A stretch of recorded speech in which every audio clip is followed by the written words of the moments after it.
O que acontece depois que nós morremos? Para onde nós vamos? Como nós seremos? Como vai ser a vida após a morte? Tenho certeza que você sempre teve curiosidade a respeito disso. Então fique atento que eu vou trazer 4 informações muito importantes sobre a vida após a morte. Eu tenho certeza que vão esclarecer muitas coisas para você.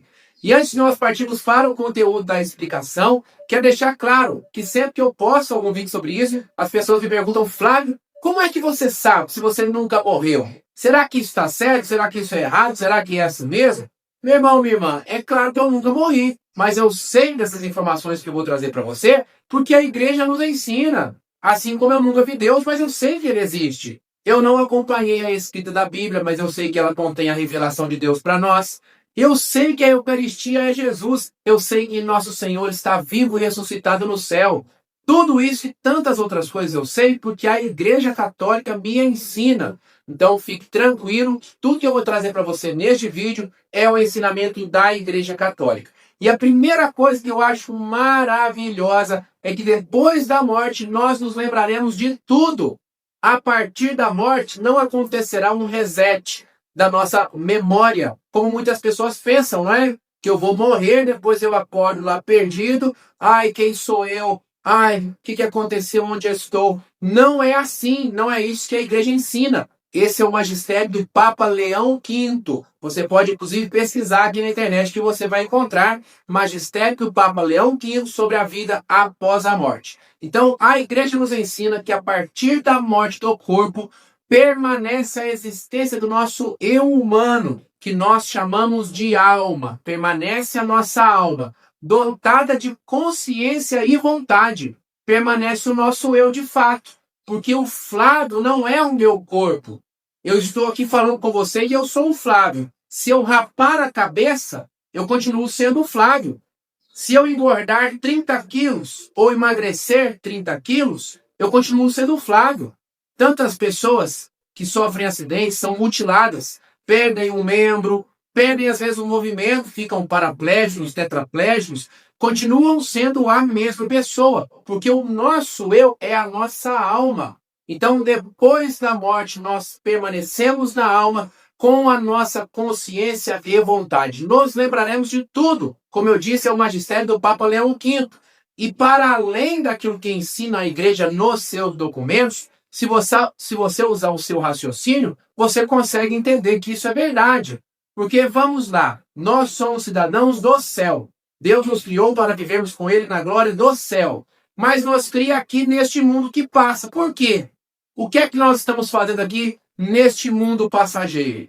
Deus, apesar de nos criar para o céu, nos cria aqui no mundo, para que, caminhando neste mundo, possamos conhecer a Deus, desenvolver o nosso amor por Ele, na liberdade fazermos a opção por vivermos eternamente com Ele. É isso que nós estamos fazendo aqui. A nossa passagem na Terra, o nosso objetivo é esse: conhecermos a Deus e desenvolvermos o nosso amor por Ele. Só entra no céu quem ama a Deus de verdade. E para amar a Deus, eu preciso necessariamente das coisas materiais, das outras pessoas, dos acontecimentos, da catequese da igreja, dos sacramentos, de tudo que eu vivo nessa vida. Então, por exemplo, hoje eu estou de alguma forma te aproximando de Deus. Se depois que você morrer, você se esquecer de mim, você consequentemente se esquecerá um pouco de Deus. Os padres que já passaram pela minha vida, os sacerdotes, me aproximaram, me aproximam de Deus. Se depois que eu morrer eu me esquecer deles, eu me esqueceria de alguma forma de Deus. E assim todas as coisas que me acontecem. Os meus trabalhos, a minha família, os meus relacionamentos, tudo de alguma forma me aproxima de Deus. Por isso eu preciso me lembrar desses acontecimentos para me lembrar de Deus. Então nós nos reconheceremos na vida após a morte. Não teremos mais esse tipo de vínculo familiar. No céu não existe marido e mulher. Mas eu vou me lembrar da minha esposa de que na vida aqui que passa, neste mundo, nós somos casados. No céu não haverá pai e mãe, primos, cunhados, avós.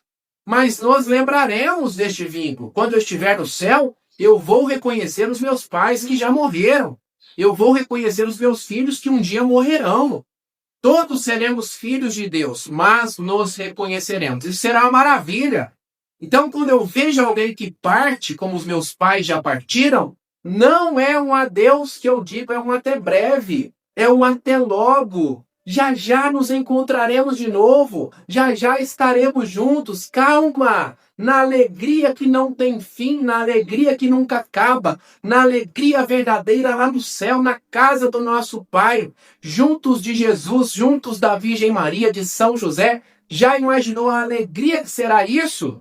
E fique tranquilo, meu irmão, fique tranquila, minha irmã, que se porventura uma pessoa que você ama, que você quer bem, não estiver no céu, você não sofrerá por isso.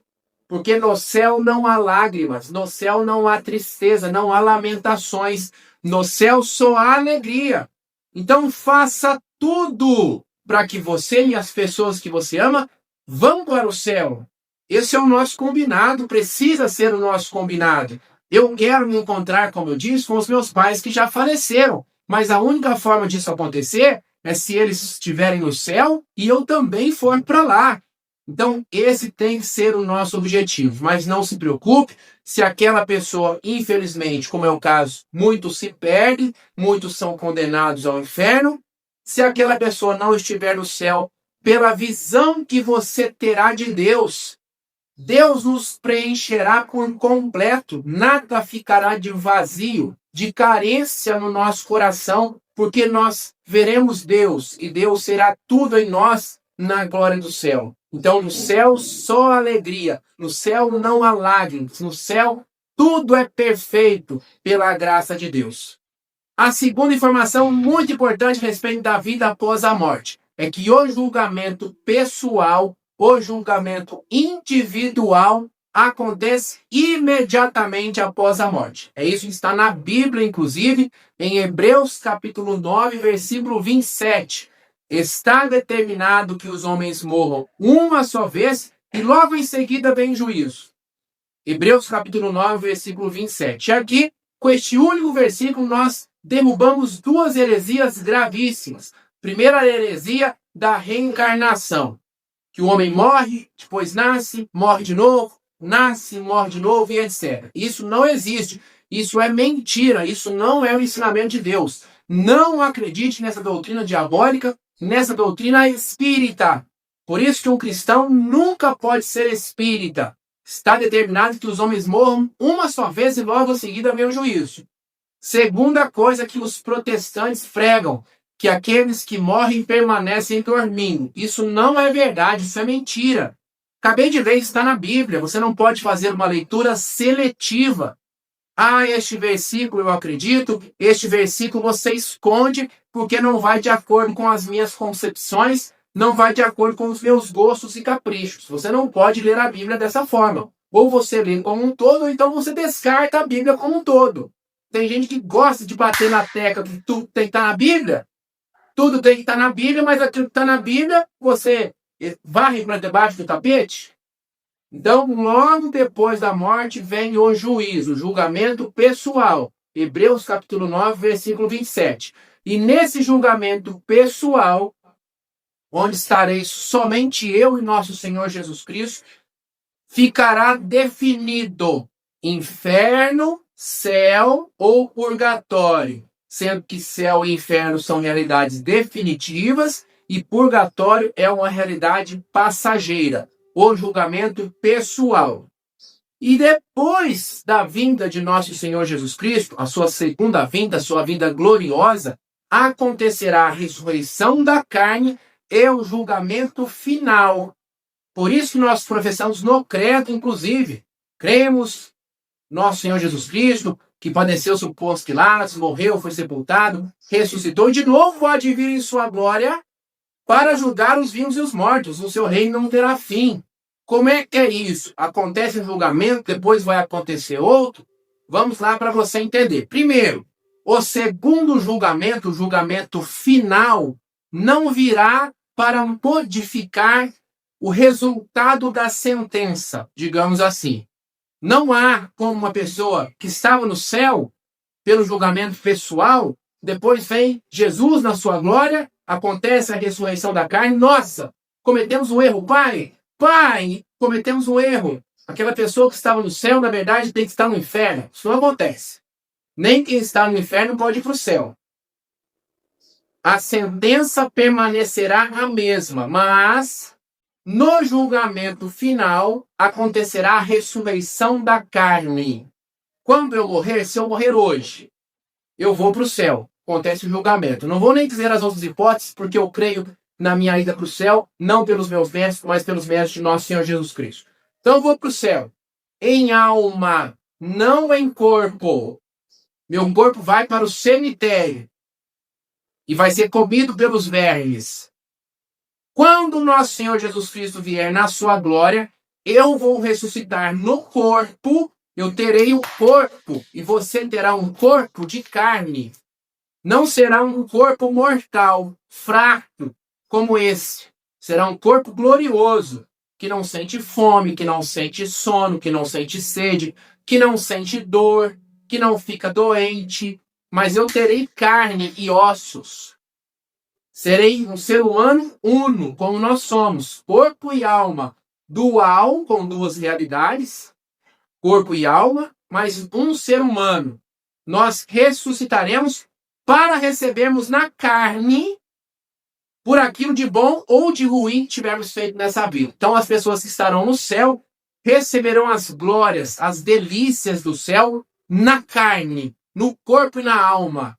E aqueles que forem condenados ao inferno eterno receberão também na carne os castigos eternos e por tudo aquilo que tiverem feito de mal nesta vida que passa.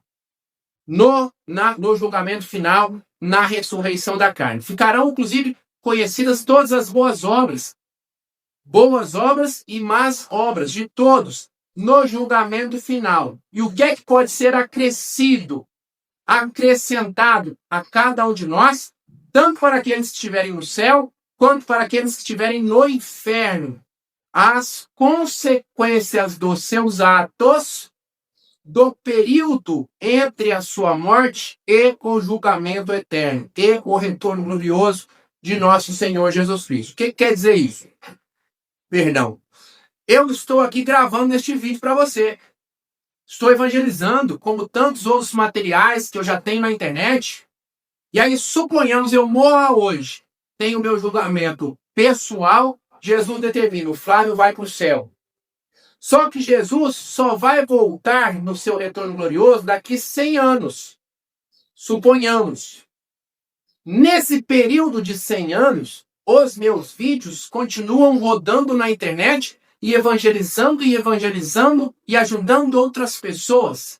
O exemplo que eu dei para os meus filhos, os testemunhos que eu dei para tantas pessoas nas missões, nas pregações que eu faço, continuarão produzindo frutos durante 100 anos, mesmo eu já tendo morrido.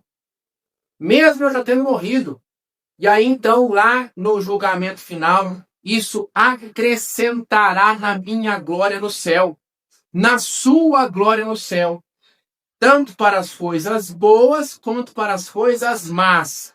Nós temos, por exemplo, tantas pessoas, tantos artistas, cantores famosos que pregaram a imoralidade, que pregaram o pecado, que foram testemunho daquilo que é errado, que foram um canal de perdição, de condenação eterna para tantas pessoas. E esses artistas, esses cantores já morreram. Mas as suas obras, as suas músicas, os seus filmes, quantos filmes imorais estão aí ensinando o que não presta, levando outras pessoas ao pecado, à perdição, e assim será até o retorno glorioso de nosso Senhor Jesus Cristo. Essas pessoas que já estão condenadas ao inferno, quando acontecer a ressurreição da carne, terão ainda mais acrescentada a sua pena eterna, um sofrimento, um castigo muito maior, por aquilo de mal que as suas obras continuaram produzindo, mesmo após a sua morte. Então é isso que significa julgamento pessoal Isso que significa julgamento final. E aí, claro, no julgamento final, o purgatório deixará de existir, porque já já eu vou explicar para você, o purgatório é uma condição, um estado passageiro. E é justamente essa a terceira informação, a terceira verdade a respeito da vida após a morte. Do purgatório só se pode ir para o céu. Muitas pessoas têm essa ideia errônea que o céu é para os santos, aqueles grandes santos, o inferno é para os pecadores, os piores pecadores que morreram sem arrependimento, e o purgatório é um meio termo, não é para aquela pessoa que morreu mais ou menos, não foi nem muito lá nem muito cá. Isso não é verdade, isso é mentira. O purgatório é para quem morreu na amizade, na santidade, na comunhão com Deus, sem pecado grave, sem pecado mortal. Mas, ao mesmo tempo, morreu sem pagar toda a pena temporal dos seus pecados. Os nossos pecados, eles têm duas consequências. Entre tantas, claro, não é? Mas duas principais consequências, além da maior, que é ofender a Deus. Mas tem a culpa e a pena. A culpa condena a alma ao inferno. Pelo arrependimento sincero, pelo propósito de mudança de vida e pelo sacramento da confissão, fica perdoada a culpa, mas permanece a pena. Dá um exemplo para você entender. Se eu brigo com você aqui, te dou um soco, pá! Cortou o seu olho, cortou o seu supercílio. Logo depois eu me arrependo, peço perdão, você me perdoa. A culpa está resolvida, mas fica a consequência. Não é porque você me perdoou, porque eu te pedi perdão, que o seu ferimento desapareceu. Ele está ainda aí no seu olho, jorrando sangue, inclusive. Eu tenho a obrigação moral de reparar o mal que eu te fiz, te levando ao hospital, cuidando de você, etc, etc. A mesma coisa em relação às nossas faltas. Jesus Cristo, nosso Senhor, já nos redimiu. Eu me arrependo, peço perdão, recebo o sacramento da confissão. Deus me perdoa, volta a minha amizade com Deus. Mas o mal não desaparece por mágica. A consequência má dos meus atos permanece. E eu tenho a obrigação de moral de reparar aquele mal que eu fiz. Nesta vida, através das orações, das penitências, jejuns, mortificações, das boas obras materiais, espirituais, de uma vida de oração, de sacramento, das indulgências parciais, indulgências plenárias. Se eu conseguir pagar tudo nessa vida, eu vou direto para o céu. Se eu não pagar, morri na amizade, na santidade, mas não paguei toda a pena temporal dos meus pecados, eu terei que ir para o purgatório. Mas do purgatório só se pode ir para o céu, porque quem está lá são almas santas. Almas que já alcançaram a graça de Deus, da salvação, estão apenas pagando a pena temporal para ir então para o céu. Não tem o risco. Nossa, agora está no purgatório. Será que vai subir? Será que vai descer? Vamos ver o que vai dar. Quem é pecador, quem morre inimigo de Deus no pecado, vai para o inferno direto, sem volta. E essa é justamente a quarta verdade a respeito da vida após a morte. Do inferno nunca ninguém sairá. Parece um absurdo, mas muitas pessoas, muitas mesmo, ainda pensam que do inferno é possível se sair. Que ainda há alguma hipótese de salvação para quem está no inferno. Não há. Não há volta, não há esperança. Tem inclusive, não é, aquele livro, O Inferno de Dante, que segundo o escritor está escrito na porta do inferno. Desde para trás toda a esperança, quem por aqui passar. Desde para trás toda a esperança, quem por aqui passar. Da porta do inferno para dentro não há qualquer tipo de esperança. E que fique claro, Deus, na sua infinita misericórdia, nos dá todas as possibilidades, todas as chances. Porque as pessoas enganadas pelo diabo, enganadas por Satanás, pensam assim: jamais. Será mesmo que Deus não usaria de misericórdia com aquelas almas que se perdem. Sim! Sim, ele usa! Ele dá todas as chances, todas as possibilidades para você mudar de vida até o último instante. Deus está ali gritando para você: venha, venha, venha. Abandone a vida de pecado, abandone as suas escolhas erradas, venha, porque só eu posso te dar aquilo que você precisa, só eu posso te salvar. Deus está gritando para cada um de nós, mas isso precisa ser feito nesta vida. A partir do momento da morte, acabou. Como acabou para os anjos caídos. Todos os anjos foram criados bons na amizade de Deus, a partir da revolta de Lúcifer, de Satanás, do anjo caído. Muitos outros anjos se rebelaram e houve uma batalha no céu, que nós ouvimos inclusive lá em Apocalipse 12, que São Miguel e os seus anjos combateram. Como que foi este combate no céu? Da pregação da palavra, do convencimento. Não façam isso, não façam isso. Não é esse o caminho. Voltem para Deus, voltem para Deus. Muitos anjos, ouvindo São Miguel, permaneceram na amizade de Deus. E aqueles anjos que ouviram Lúcifer, que ouviram Satanás, foram condenados com ele ao inferno eterno, e para eles não há volta. E assim como para eles não há volta para aqueles que morrem e vão para o inferno. Passarão a eternidade nos tormentos terríveis do inferno, sem qualquer possibilidade de redenção, sem qualquer esperança. Por isso que eu digo abertamente: Senhor, salva-me, faça o que for preciso para o Senhor me salvar. E essa tem que ser a sua oração também, meu irmão. Nada é comparável ao inferno. Eu quero ir para a glória do céu. Quero ir por um caminho fácil, entre aspas, apesar de não haver caminho fácil para o céu.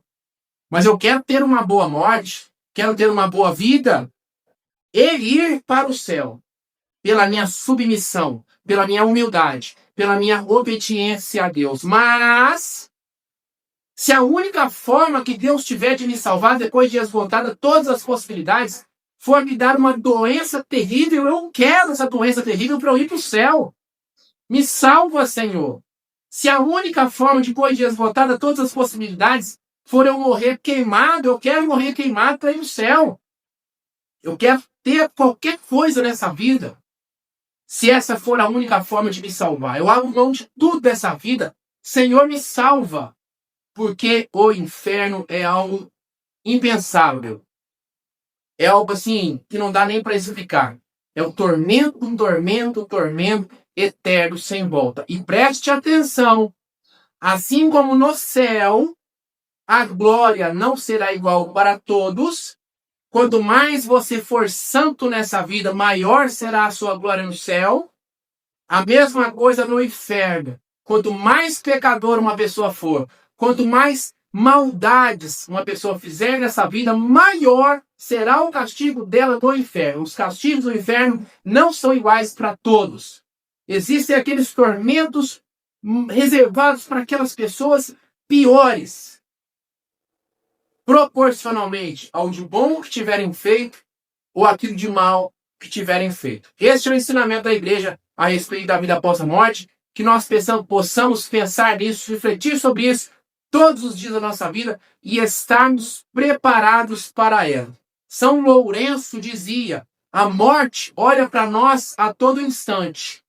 Você não sabe quando que você vai morrer. A morte está olhando para nós. Se você for uma pessoa sábia, você olha constantemente para ela também. A morte está olhando para nós, nos sondando a todo instante. Posso morrer agora. Se eu for uma pessoa sábia, eu vivo cada dia pensando e me preparando. Será que é hoje? Será que é hoje? Se eu estiver pronto, eu estou em paz. Se eu estiver pronto, eu estou tranquilo. Posso morrer hoje? Posso morrer daqui 10 anos? Daqui 20 anos?